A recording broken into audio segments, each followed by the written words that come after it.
Hello everyone, welcome back to our Python learning journey. Today we are going to learn Python, but not in a rushed or technical way. We are going to slow down and understand Python the same way humans understand things, through a story. So take a break and let's begin. Meet Alex. Alex is new to programming. At first, everything looks confusing. Numbers, words, symbols. Alex asks a simple question. How does Python remember things? The question leads us to our first concept. Alex notices something. Whenever he wants to remember information, he gives it a name. Age, name, score. He does not remember the value alone. He remembers the name of the value. Python works the same way. A variable is simply a named place where data is stored.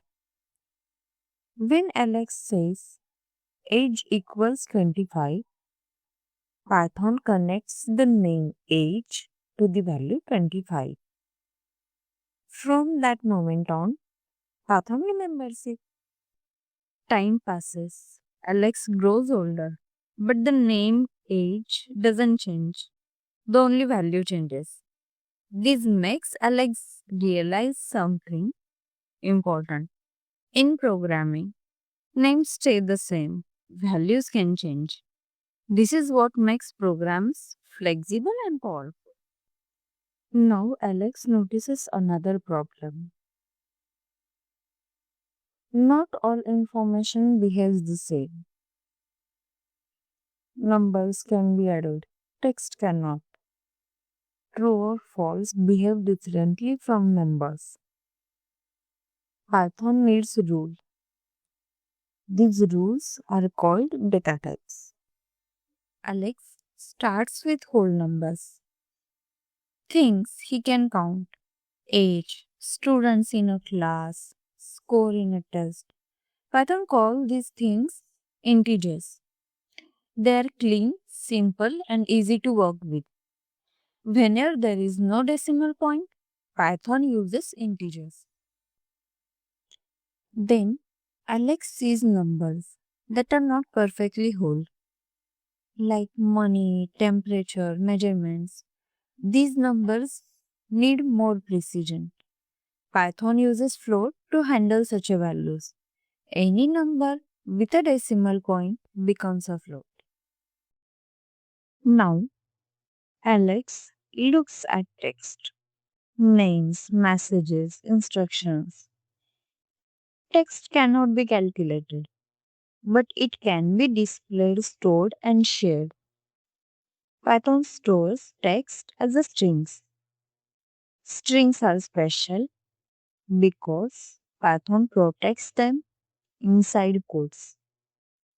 This way, Python knows this is text, not a number. Finally, Alex encounters decisions. Is the door open? Is the answer correct? Is the user logged in? These questions don't need log answers. We need only two values, true or false. Python uses Boolean for these. Boolean helps Python think logically. Sometimes Alex forgets what kind of data he stored. So Python allows him to ask, what type is this? This small check prevents many mistakes. One day, Alex faces confusion. A number looks like a number, but behaves like a text. So Alex converts it. He tells Python how the data should be treated. This process is called typecasting. Typecasting gives control to the programmer. At the end of the day, Alex understands Python better. Variable stores information, data types defines that information, integers for whole numbers, floats for decimal values, strings for text, booleans for decisions, and typecasting helps move between them. This is only the beginning. In the next video, Alex will learn how data interacts using operators. Until then, keep practicing and keep exploring. I will see you in the next video.